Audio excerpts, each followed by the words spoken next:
Hi everybody, this is Katie. Welcome to episode 2 of Ancient Japanese Gardens. Today we are going to go from chaos to order, or at least I hope so.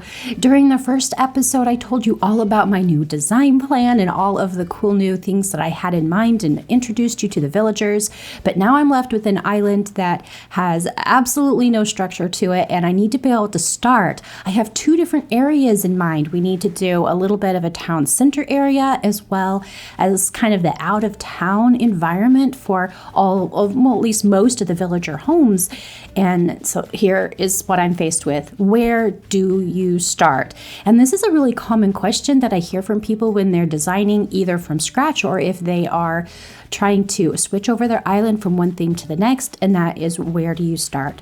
So for today, I'm going to tell you about one of my favorite places to start, and that is at the airport. It's the entrance to the island for anyone who is visiting, and it's really kind of a good place to jump off the island and into everything else. So it's a little bit of an entrance naturally.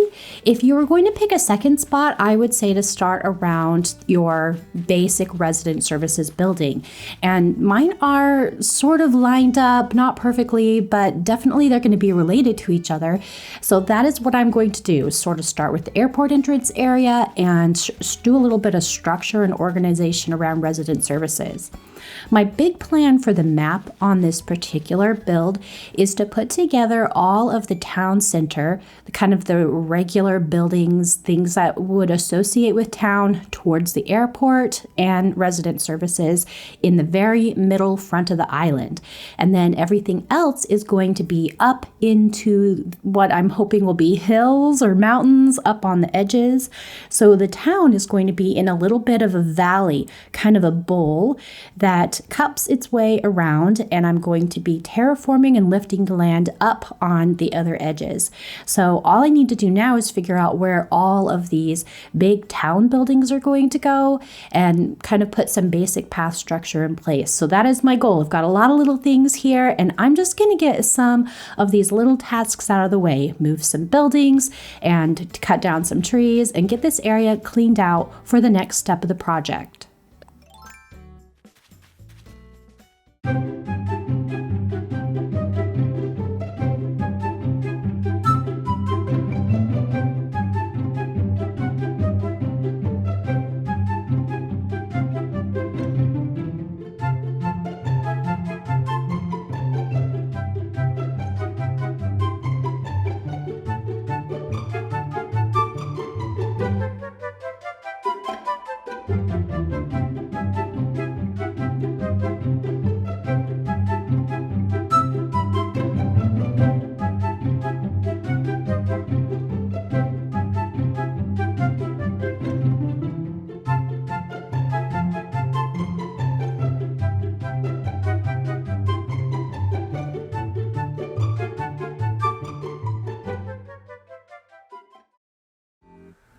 All right, I've cleared everything out. I have this big, huge open space ready to design. I haven't flattened the entire island, but a pretty good chunk of it. The next step is going to be to open up the construction management. I'm going to go into Island Designer here, and I'm going to pull up pathing. If you're going to start with pathing, or if you're just going to start organizing, it's going to be the same way every single time, because pathing allows me to really see where the spaces are going. So my primary path for this island is going to be the stone path with custom designs on top, but I'm not going to put custom designs on top right away. I'm just going to open up the main path that I'm using, and I'm going to start putting down a few just spaces to see what kind of area things are taking up. Now, at this stage in the build, I know that I want to put the buildings really close to the airport. I have at least the kit in my pocket here for the shop, and so I'm definitely going to put that down, and I'm going to go ahead and get the other shops and stuff moved in as well. But for now, I want to put together a little bit of a welcome area straight from the airport, and my brain is thinking, right? So clear the space, open up the pathing tool, and start thinking, start measuring out where things are going. I know that I want to do a little bit of kind of a plaza style really close to here so that there's room for a little bit of decoration, but I don't want it to be huge because even though it's supposed to be a town center, it's also supposed to be a really small rural sized town. So I don't want it to be too big. I want it to have more structure down here than the rest of the island, but I don't want it to have too much structure because I want it to still look really old and as if the town has just kind of come together a little one space at a time. So all I'm really doing here is measuring and thinking. I feel like the store, it shouldn't be too centered. I don't want it to be right in front of the airport, but I don't want it to be too far away. So I'm just thinking about how far off to put it. And I don't already know what I'm gonna do right now. I'm kind of gauging. I'm gauging where it's going to go. And that's really part of the process. So I'm thinking, okay, well, if I put it up about right here, but then it's gonna really block the view of resident services. Well, does that matter? Maybe not. Maybe it would be good to kind of have it. Maybe I'll walk over and see, what does the building look like? Make sure I know the design and the size. Yeah, okay. I kind of remember in the good and the wood tones. I know that the museum and the tailor shop need to go in here too, and that things tend to look better in threes. So I'm definitely going to put the shop over here, and I'm going to put it a little bit off of the main path area, but not too far. And I'm going to put the tailor shop down so that it's a little bit closer kind of in this corner, and then the museum up kind of in this area. So it'll be the museum that's taller in the back since it is taller. The store, it's kind of next up, and it'll kind of come down here in this, and then the tailor shop kind of down here in this area.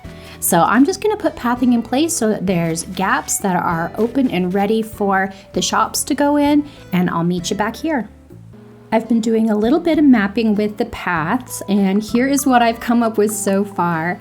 I definitely wanted to round out the edges of this corner, and we'll have more custom designs that go on top. I've centered out what'll probably be a statue that goes directly in front of the airport, but I didn't want the main paths to line up. I wasn't trying to create a grid where everything went out, north, south, east, west kind of style.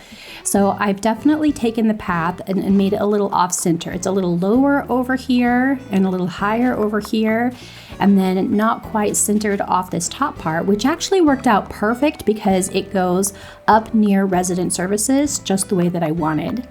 I put a little extra pathing with the two different colored dirts so that I could show you a little bit about what my brain was thinking, and you could see the spaces. So here off this path, I wanted to make sure that I had at least 2 extra spaces here before I put down the kit for Nook's Cranny. I did that because I want to come back in with fencing and flowers. I don't want the building to be right next to the path on every single side. Same thing down over here. We're going to put the tailor shop over here, and I didn't want it to be the same 2 spaces away, so I've measured out a little bit further, but I did want to make sure I had a couple spaces from the bottom where the rocks are up to the path, again for kind of fencing and flower and decoration space.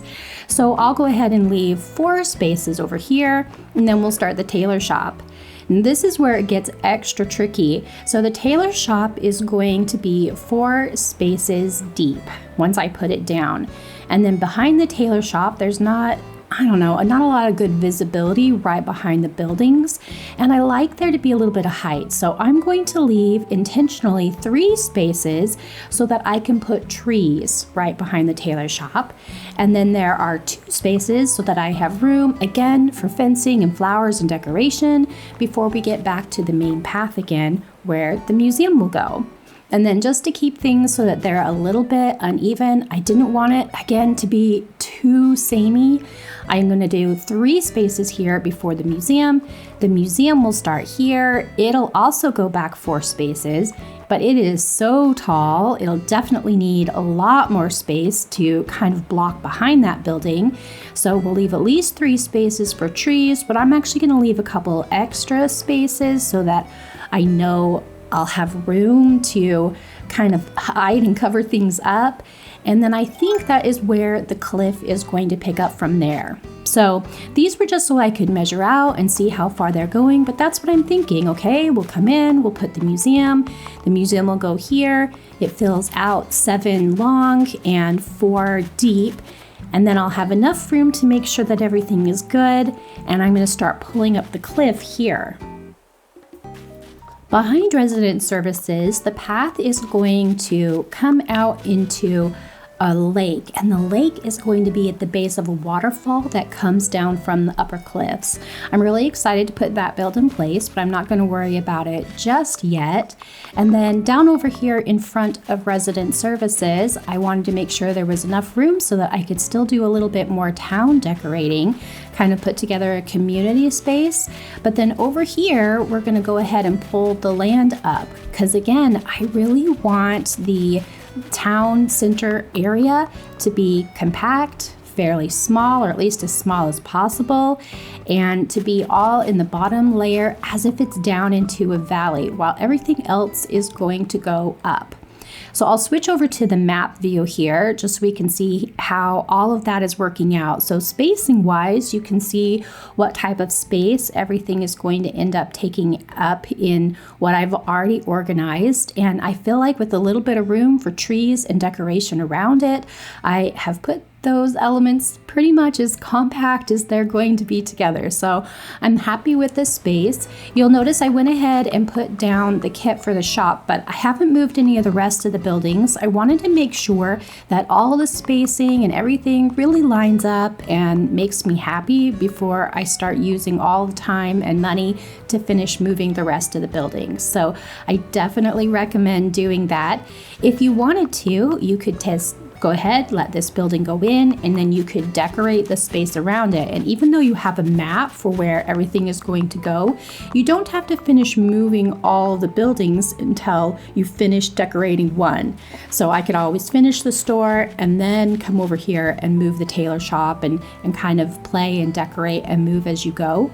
I'm feeling pretty confident in where the design is going to go in my head, where everything makes sense right now. So I'm going to go ahead between episodes here. I'm going to finish moving all the buildings into place, and I'm going to finish getting the path moved out to the edges, and I'm going to start putting the border up where the cliff is going to go. Because remember, on the other side of the shops, I'll leave a little room for trees and decoration, and then we're going to start raising up the cliff, because a good deal of this island is going to be up on the 2nd and 3rd levels, and I definitely have a lot of work ahead of me to get the land moved, so I'll work on that in between episodes. I hope you guys found something useful here and that you continue creating in this game. Until next time, have the best Animal Crossing day.